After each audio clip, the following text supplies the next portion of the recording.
nguya yo yebi pasi nanga kolo yebi mawa nanga kolo yebi bitumba nanga mosukisi na yango bomele yo nguya yo yebi pasi nanga kolo yebi mawa nanga kolo yebi bitumba nanga mosukisi na yango bomele yo yawo yebi bomoy nanga.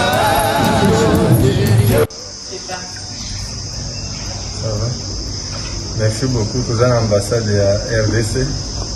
Nous avons beaucoup de biso. L'ambassade de représentant ya mboka. Donc chef de l'État a représenté dans quatre ambassadeurs. Nous avons mboka batute sato se présenter l'ambassade. Après ce batoli ya malamu.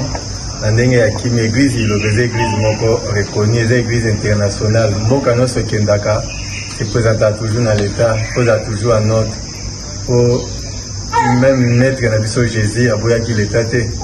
Jésus atambolaka toujours dans l'État, bazali toujours de paix kotambola nzela moko. Mosala nzambe ya solo aza opposé à l'État te.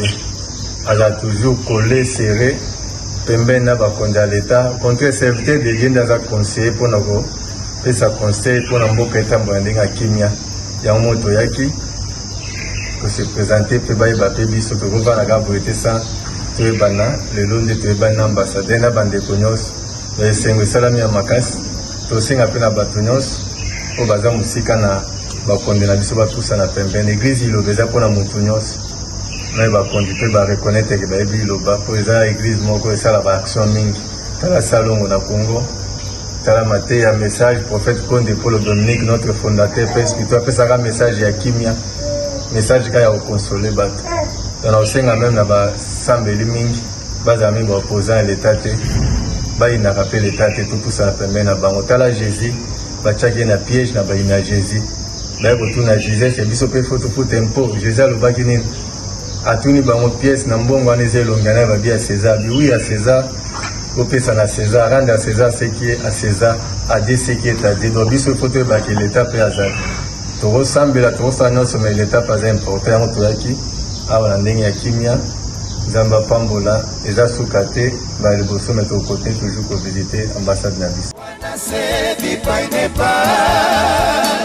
Utupe moi se makambo